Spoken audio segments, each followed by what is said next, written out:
اعوذ باللہ من الشیطان الرجیم بسم اللہ الرحمن الرحیم۔ السلام علیکم ناظرین، میں ہوں آپ کا ہوسٹ محمد عقیل اور ہمارے اس چینل میں آپ سب کو خوش آمدید۔ چلیے ناظرین شروع کرتے ہیں آج کی امیزنگ ویڈیو۔ ناظرین گرامی، آج کی اس ویڈیو میں ہم ذکر کریں گے حضرت اسحاق علیہ السلام کے بارے میں۔ اللہ تعالیٰ کا فرمان ہے کہ بھلا تمہارے پاس ابراہیم کے معزز مہمانوں کی خبر پہنچی ہے؟ جب وہ ان کے پاس آئے یعنی فرشتے، انہوں نے آپ کو سلام کہا، انہوں نے بھی جواب میں سلام کہا۔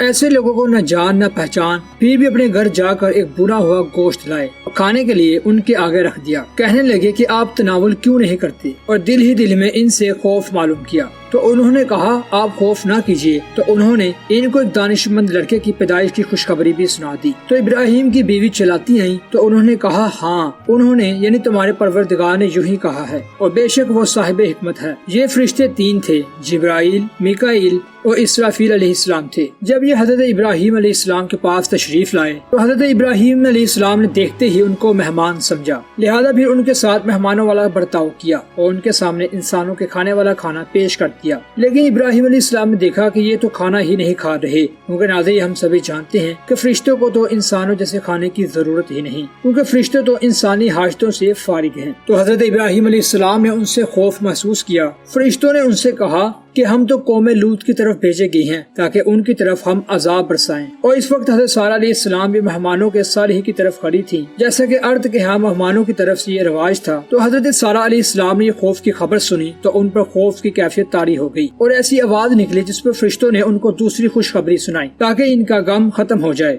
فرمان خدا بندی ہے کہ پھر ہم نے سارہ کو اسحاق کی خوشخبری سنائی اور پھر اس کے بعد یعقوب علیہ السلام کی، اور اس کا مطلب ہے کہ ہم نے فرشتوں کے ذریعے سے ان کو یہ خوشخبری سنائی۔ فرمان باری تعالی ہے کہ پھر اس کی بیوی آواز کی طرف متوجہ ہوئی، اور پھر اسی طرح انہوں نے اپنے چہرے پر ہاتھ مارا، اور پھر سارہ علیہ السلام نے کہا کہ ہائے افسوس، کیا میں اولاد کو اب جنم دوں گی جبکہ میں اب بوڑھی ہو چکی ہوں اور میرے شوہر بھی بوڑھے ہو چکے ہیں، یعنی میں تو اب ایک بڑھیا ہوں، اور پھر اس پر اضافہ یہ بھی کہ میں تو بانجھ ہوں، تو مجھے اولاد کیسی ہوگی؟ یہ تو تعجب کی بات ہے جبکہ میرے شوہر بھی بوڑھے ہو گئے ہیں۔ اس پر فرشتوں نے کہا کہ تم اللہ کے حکم سے تعجب کرتی ہو جبکہ اللہ تو ہر چیز پر قادر ہے، اور تم تو ایک نبی کے گھر سے تعلق رکھنے والے ہو، اور بے شک اللہ تعریف کے لائق ہے اور اس کے لیے کچھ بھی مشکل نہیں۔ اسی طرح حضرت ابراہیم علیہ السلام کو بھی تعجب تو ہونا تھا، لہذا جس اولاد کی تمنا اور دعائیں تھی اس کی خوشخبری سنی اور پھر اس پر بے انتہا خوشی ہوئی، اور ایسی ہی عمدہ خبر سننے کو دوبارہ دل چاہا۔ انہوں نے ازراہ تعجب فرشتوں سے کہا، فرمان باری ابراہیم نے کہا کیا تم مجھے اس کی خوشخبری دیتے ہو کہ جب کو مجھے بڑھاپا پہنچ چکا ہے؟ پھر آخر تم کس چیز کی خوشخبری دے رہے ہو؟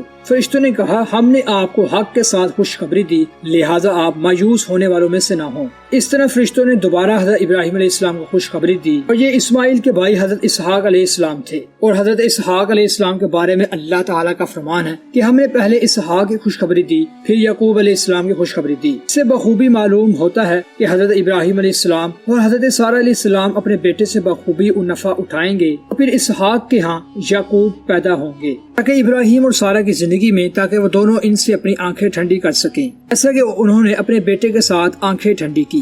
حضرت ابو ذر سے مروی ہے، فرماتے ہیں میں نے حضور اکرم صلی اللہ علیہ وآلہ وسلم سے سوال عرض کیا یا رسول اللہ پہلی مسجد کون سی بنائی گئی؟ آپ نے فرمایا مسجد حرام۔ میں نے پوچھا پھر کون سی؟ فرمایا مسجد اقصی۔ میں نے عرض کیا کہ دونوں کے درمیان کتنا وقت تھا؟ فرمایا 40 سال۔ فرمایا پھر اس کے بعد کون سی مسجد بنی؟ فرمایا اس کے بعد تمہیں جہاں وقت ملے نماز پڑھ لو، سب مسجدیں برابر ہیں، اور مسجد نبوی تیسرے نمبر پر ہے اور اس کا کئی حدیثوں میں دوسرے نمبر پر ذکر آیا ہے۔ تو ناظرین یہ تھی آج کی مختصر ویڈیو۔ ہم امید کرتے ہیں کہ آپ کو یہ آج کی ویڈیو کافی پسند آئی ہوگی۔ ویڈیو پسند آنے کی صورت میں ہمارے چینل کو سبسکرائب، لائک اور شیئر کرنا مت بھولیے گا، اور کمنٹس میں اپنی قیمتی رائے سے اظہار ضرور کیجیے گا، اور اسی کے ساتھ ہمیں دیجیے اجازت، اپنا خیال رکھیے گا، اللہ حافظ۔